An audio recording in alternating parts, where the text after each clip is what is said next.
Hello students, আজকে আমরা differential calculus নিয়ে কিছু আলোচনা করব।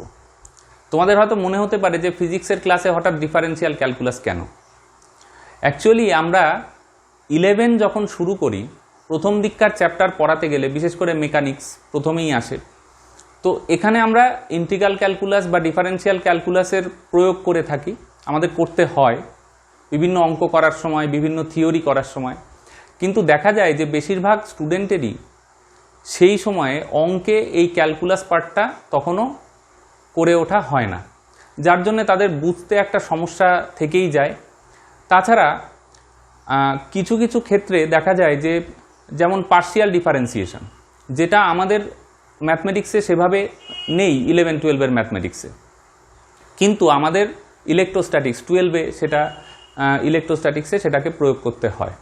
তো এই সব সমস্যার সমাধানের জন্যে আমি এই দুটো তিনটে ভিডিও এখানে আমরা করব, মূলত ডিফারেন্সিয়াল ক্যালকুলাস এবং ইন্টিগ্রাল ক্যালকুলাস নিয়ে। এবং একটা কথা আমি তোমাদের পরিষ্কার করি, সেটা হচ্ছে আমি কিন্তু বিস্তৃতভাবে এই ডিফারেন্সিয়াল ক্যালকুলাস বা ইন্টিগ্রাল ক্যালকুলাস পড়াবো না।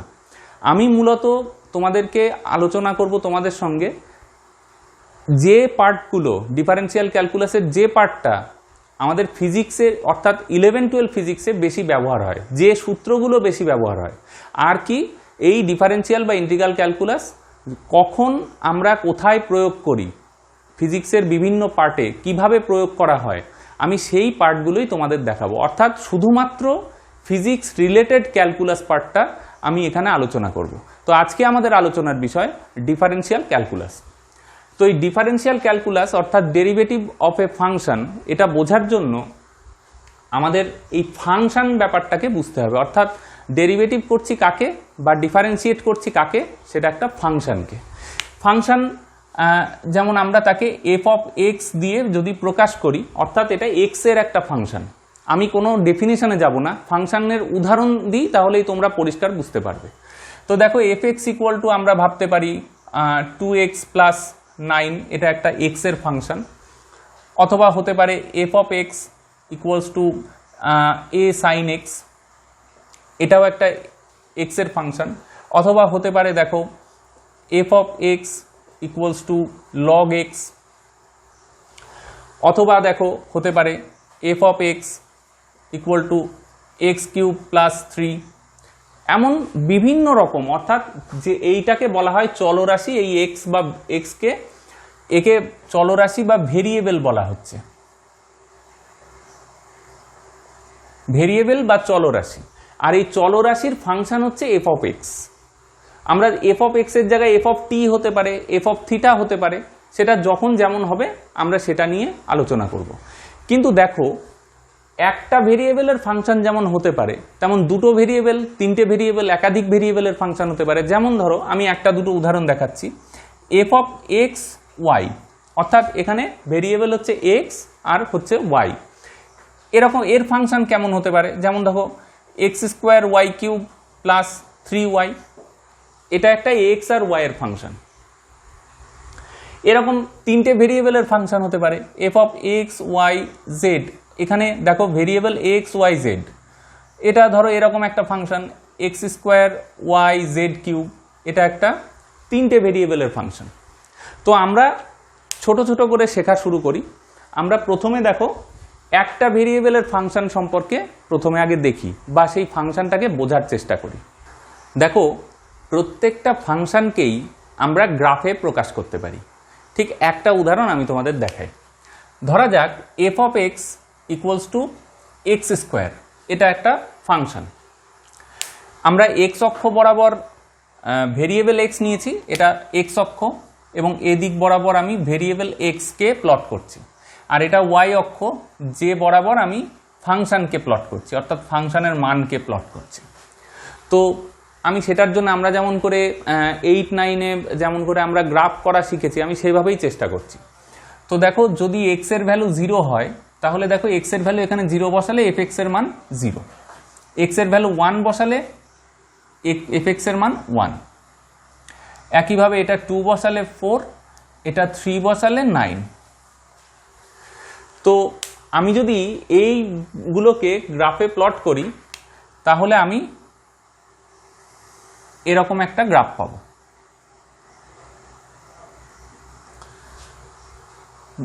এক্স এর মাইনাস মানের জন্য আমি এ পাশে গ্রাফ পাবো, আমি শুধু এইটা নিয়েই ব্যাখ্যা করছি। তো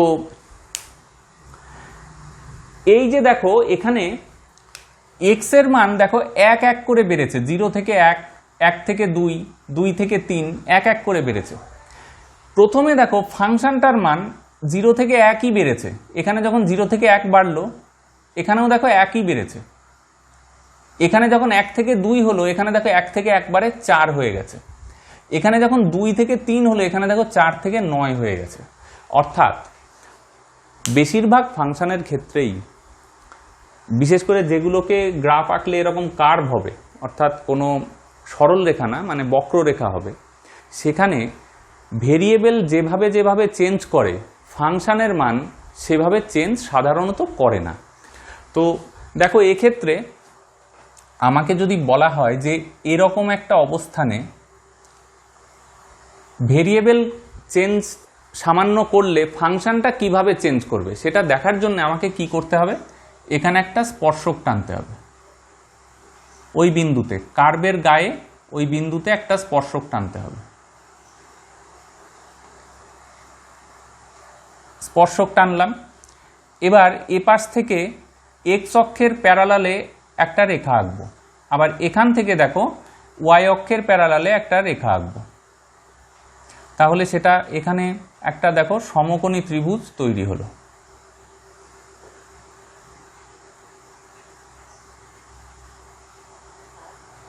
এটা কিন্তু স্পর্শক এই বিন্দুতে, যে বিন্দুতে আমাকে ভেরিয়েবলের চেঞ্জের সাথে সাথে ফাংশনের চেঞ্জ কতটা বা কিভাবে হচ্ছে সেটা দেখার কথা বলা হয়েছে।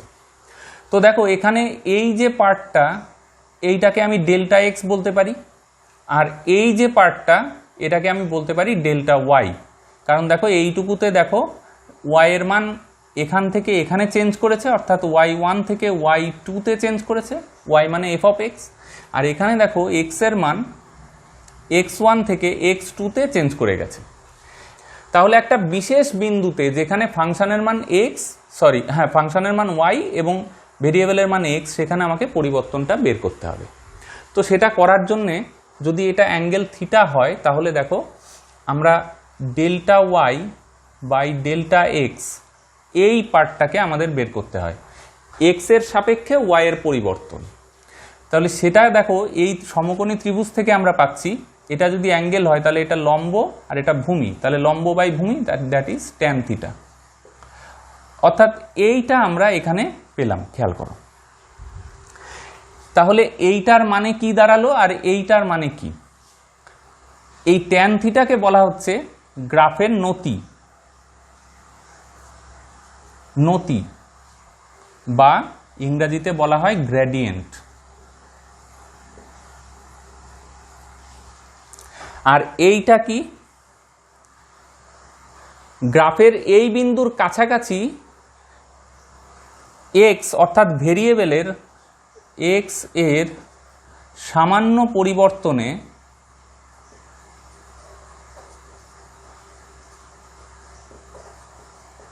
এফ এক্স বা ওয়াই এর পরিবর্তন।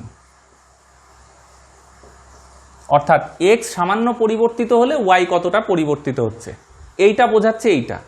আর এটা বোঝাচ্ছে গ্রাফের নতি বা গ্রেডিয়েন্ট। তার মানে কি দাঁড়ালো, যে গ্রাফের নতিই এটাকে রিপ্রেজেন্ট করে। অর্থাৎ গ্রাফের নতি যদি কোনো পয়েন্টে আমরা বের করি তাহলে আমরা সেখানে পাবো এক্স এর সামান্য পরিবর্তন, অর্থাৎ ভেরিয়েবল সেখানে সামান্য পরিবর্তিত হলে ওই পয়েন্টের আশেপাশে, এই পয়েন্টের আশেপাশে, তাহলে তার ফাংশনটা কতটা পরিবর্তিত হবে। এখন তোমাদের মনে একটা প্রশ্ন আসতে পারে যে আমি তো চেয়েছিলাম এখানে পরিবর্তন, কিন্তু আমার পরিবর্তনটা তো হচ্ছে অনেকটা জুড়ে, বা এখানেও ফাংশন পরিবর্তিত হচ্ছে অনেকটা জুড়ে।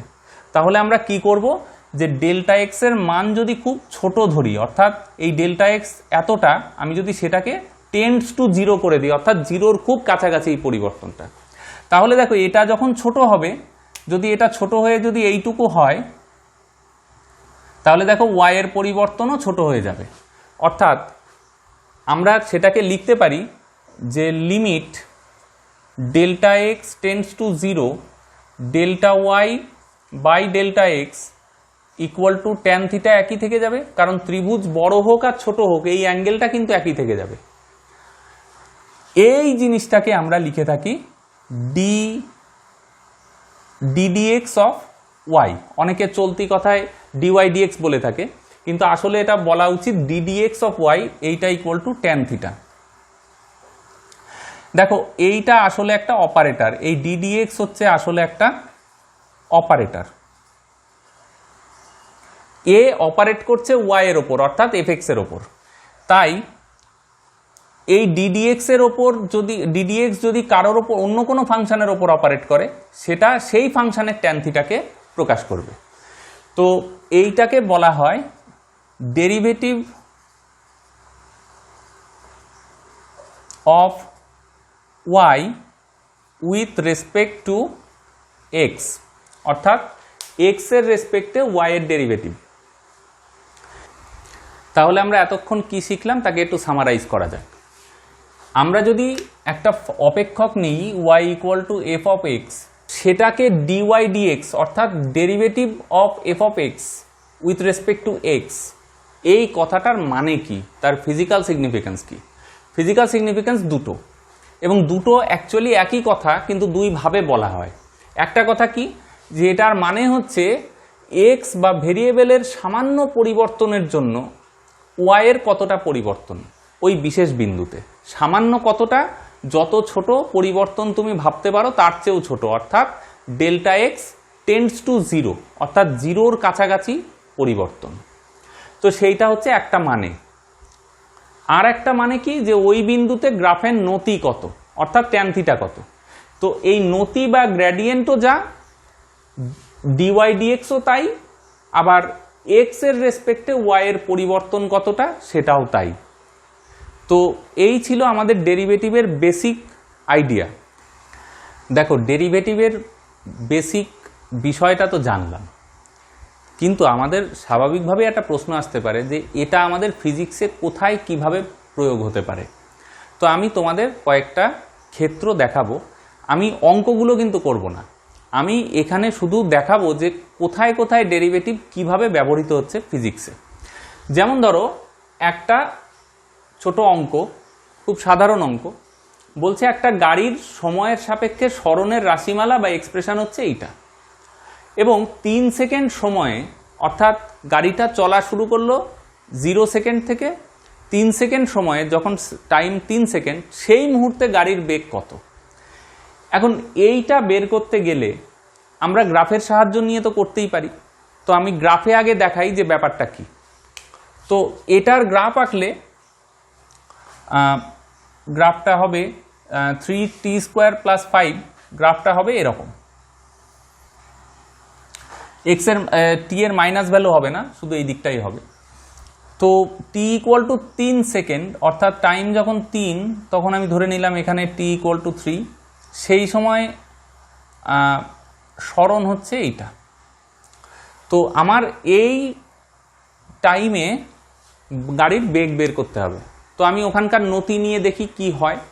তো নতি নিতে গেলে আমার কি করতে হবে, একটা এরকম স্পর্শক টানতে হবে ওই বিন্দুতে। আমি এক্স অক্ষের সমান্তরালে, আমি টি আছে এখানে, আর এটা ওয়াই অক্ষের সমান্তরালে দুটো দাগ আঁকলাম, যেখানে ক্রস করলো আমি একটা সমকোণী ত্রিভুজ পেয়ে গেলাম। তো এইটা অ্যাঙ্গেল থিটা, এবং আমরা একটু আগেই শিখেছি যে ট্যান থিটা হচ্ছে এই গ্রাফের ওই বিন্দুতে নতি। তো নতিটা কি, আমরা এটাকে যদি ডেল্টা টি বলে থাকি আর এটাকে যদি বলে থাকি ডেল্টা এক্স, তাহলে আমি পাবো ট্যান থিটা মানে লম্ব বাই ভূমি, that is delta x by delta t. তো এখানে দেখো ডেল্টা টি সময়ে কতটা সরণ হয়েছে, অর্থাৎ সরণ বাই সময়, তাহলে এটা কি পাচ্ছি, বেগ। তাহলে দেখা যাচ্ছে যে সরণ সময় লেখচিত্রের নতি ওই বিন্দুতে, যে বিন্দুতে নতিটা নিচ্ছি, ওই বিন্দুতে ওই গাড়ির বা ওই পার্টিকেলের বেগ নির্ধারিত করে। অর্থাৎ নতি মানে এখানে দেখো বেগ হয়ে গেল। তাহলে আমি যদি এখানে limit delta T tends to 0 নিই, অর্থাৎ তাহলে একদম আমি ওই বিন্দুতে চলে আসবো, এটা ছোট হতে হতে ওই বিন্দুতে চলে আসবে ডেল্টা টি টেন্ডস টু 0 হলে। আমরা পেয়ে গেলাম দেখো dx dt, অর্থাৎ এটা হচ্ছে বেগ কার, ওই গাড়িটার। তাহলে আমি যদি এই dx dt বের করতে পারি তাহলে আমি দেখো সরণের এক্সপ্রেশন থেকে বেগের এক্সপ্রেশনে চলে আসতে পারবো। সেটা গ্রাফ থেকে বুঝলাম। এখন সব ক্ষেত্রে গ্রাফ করাও কঠিন হয়ে যায়, তাহলে আমাদের শিখতে হবে ম্যাথমেটিক্যালি আমি কিভাবে এটাকে বের করতে পারি। সেটার জন্য আমরা পরে আসছি, তার আগে আর দুটো প্রয়োগ আমরা দেখে নেব। এবার দেখো বিশেষ করে 11-এর ভিসকোসিটি চ্যাপ্টারে অর্থাৎ সান্দ্রতা চ্যাপ্টারে একটা টার্ম খুব আসে যে বেগের নতিমাত্রা। সেখানে সাধারণত আমরা ফ্লুইড বলতে আমরা বোঝাই তরল বা গ্যাসীয় কোনো পদার্থ, মূলত তরল নিয়েই আমরা আলোচনা করি ওখানে। তো তরল প্রবাহিত হচ্ছে কোনো একটা জায়গা দিয়ে, সেই তরলের বিভিন্ন স্তরের ক্ষেত্রে বেগের নতিমাত্রা বলে একটা কথা থাকে, বা অনেকে বেগের নতি বলে থাকে, অর্থাৎ ভেলোসিটি গ্রেডিয়েন্ট। তো দেখো এরকমই একটা আলোচনা আমরা এখানে করব, যে ব্যাপারটা কি একটু দেখা যাক। তো এখানে বলা হয়েছে একটি নলের মধ্য দিয়ে জলের বেগের রাশিমালা এইটা, যেখানে এ হচ্ছে ওই নলের ব্যাসার্ধ, আর এখানে দেখো এই বড় হাতের এ যেটা, এটা জাস্ট একটা কনস্ট্যান্ট, আর স্মল আর যেটা সেটা হচ্ছে একটা কেন্দ্র থেকে বা অক্ষ থেকে একটা দূরত্বে, একটা ব্যাসার্ধ দূরত্বে, যেটা এর চাইতে ছোট, সেখানে আমরা বেগের নতিমাত্রা নির্ণয় করব বা নতি নির্ণয় করব। তো দেখো আমরা যদি গ্রাফিক্যালি এটাকে বোঝার চেষ্টা করি, ব্যাপারটা এইরকম। সেটা হচ্ছে এর গ্রাফ আঁকলে মোটামুটি এরকম হবে, একটা সিমেট্রিক উল্টানো বাটির মতো। এখন আমাকে যদি একটা বিশেষ, এটা x = a, বিশেষ একটা দূরত্বে আমাকে যদি বলা হয় যে নতিমাত্রা নির্ণয় করো বা বেগের নতি নির্ণয় করো, তাহলে এখানে আমাকে স্পর্শক টানতে হবে। এটা এই অ্যাক্সিসের সাপেক্ষে, অর্থাৎ রেডিয়াসের অ্যাক্সিসের সাপেক্ষে আমরা সমান্তরাল একটা সরল রেখা আঁকলাম, আবার এখানে বেগের অ্যাক্সিসের সাপেক্ষে একটা সরল রেখা আঁকবো সমান্তরাল। তাহলে দেখো এখানে আমি যদি এটাকে এক্সটেন্ড করি তাহলে এই হচ্ছে অ্যাঙ্গেল, তাহলে এখানে অ্যাঙ্গেল হবে এইটা, এইটুকু হলো ডেল্টা ভি, আর এইটুকু হলো ডেল্টা আর। তাহলে দেখো এখানে আমি যদি পাই ট্যান থিটা সমান সমান লিমিট, আমি যদি এই বিশেষ বিন্দুর কাছাকাছি নতি পেতে চাই বেগের নতি, তাহলে limit delta v tends to 0, sorry delta r tends to 0, delta v by delta r. তাহলে এইটা হলো বেগের নতি বা ট্যান থিটা, অর্থাৎ ভেলোসিটি গ্রেডিয়েন্ট। এই কথাটা কিন্তু ওখানে খুব ব্যবহার হয়। তো এইটা আমরা পাবো ডিভিডিআর। এখন দেখো এটা তো আমরা গ্রাফ থেকে পেলাম যে নতি ব্যাপারটা কি, এখানে যেহেতু বেগ নিয়ে আমরা কথা বলছি তাই এখানে বেগের নতি। ফিজিক্সে আমাদের অনেক সময়ই ম্যাক্সিমা মিনিমা প্রবলেম এসে থাকে। এই প্রবলেম তোমরা অঙ্কেও করবে, কিন্তু অঙ্কে করতে করতে বেশ একটা বছরের মাঝামাঝি সময়টা লেগে যায়। কিন্তু আমাদের ফিজিক্সে অনেক সময় প্রথম দিকেই এই ম্যাক্সিমা মিনিমা প্রবলেম স্টুডেন্টদের ফেস করতে হয়। তো সেইটা সম্পর্কে আমরা একটু বেসিক থিওরিটা জানব। ধরা যাক একটা ফাংশন যার ভেরিয়েবল এক্স, ফাংশনটা y = f(x) এবং ফাংশনটার গ্রাফ টানলে এরকম কিছু একটা আছে। তো দেখো আমি গ্রাফে পরিষ্কার বুঝতে পারছি যে এই ফাংশনটার ম্যাক্সিমা এখানে, ম্যাক্সিমা অর্থাৎ ম্যাক্সিমাম তার প্লুরাল, মিনিমা অর্থাৎ মিনিমাম তার প্লুরাল। তো ম্যাক্সিমাম এখানে একটা আছে, গ্রাফের ম্যাক্সিমাম এখানে একটা আছে, আর গ্রাফের মিনিমাম এখানে আছে। তো আমাকে ধরো এই ফাংশনটা দিয়ে দিয়েছে, এর এক্সপ্রেশন দিয়ে দিয়েছে, তাহলে আমাকে বলছে যে গ্রাফের ম্যাক্সিমাম ভ্যালু বা ওই ফাংশনের ম্যাক্সিমাম ভ্যালু কোথায় কোথায় আছে বা মিনিমাম ভ্যালু কোথায় কোথায় আছে। তো লক্ষ্য করো এখানেও আমি ওই ডেরিভেটিভকে কাজে লাগাতে পারি। কিভাবে?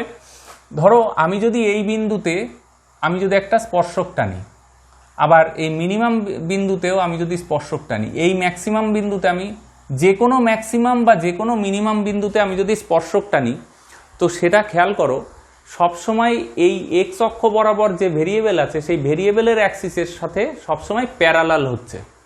অর্থাৎ এই ক্ষেত্রে দেখো থিটা ইকুয়াল টু কিন্তু 0 ডিগ্রি হচ্ছে। থিটা কাকে বলছি আমরা?